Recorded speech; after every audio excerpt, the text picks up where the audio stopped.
Imagine coming home one day and everything you love is gone. Your family, your belongings, everything, taken by an enemy you didn't even see coming. That's exactly what happened to David and his men in one of the most intense moments of his life.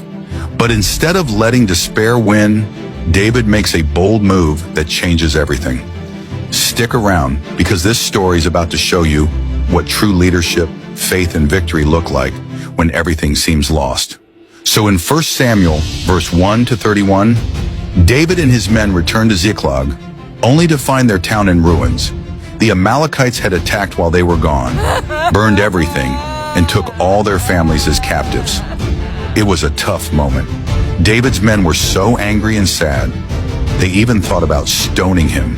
But David, instead of panicking, turned to God for strength. He prayed and asked God what to do, and God told him to go after the Amalekites and that they would win.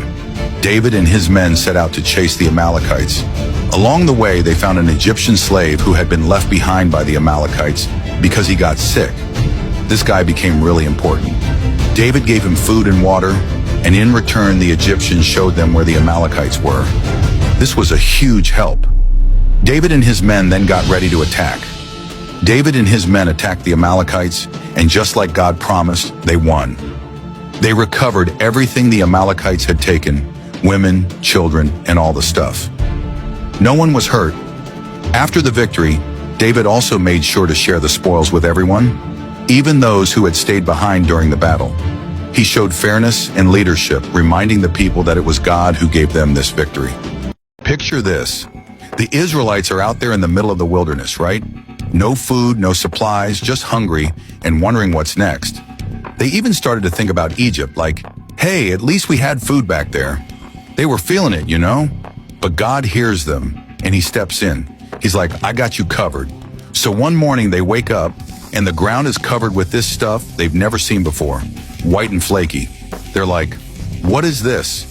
And Moses tells them, this is the bread God sent straight from heaven. Now we're talking about manna here. This wasn't regular bread, it was like angels' food.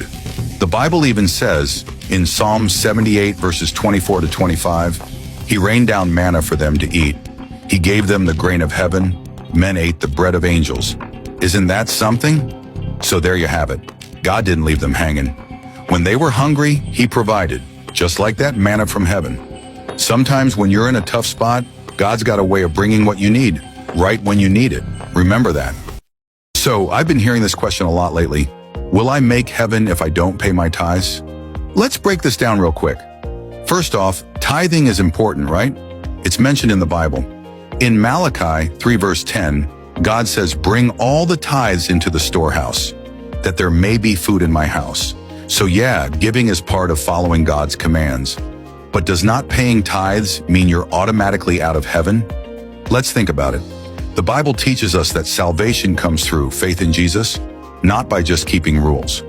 Ephesians 2 verses 8 to 9 says, for it is by grace you have been saved through faith, and this is not from yourselves, it is the gift of God, not by works, so no one can boast. So it's not about ticking all the boxes like a checklist, but don't get me wrong, obedience to God, like tithing, is still part of our walk with him. It's about the heart. So can you make heaven without paying tithes?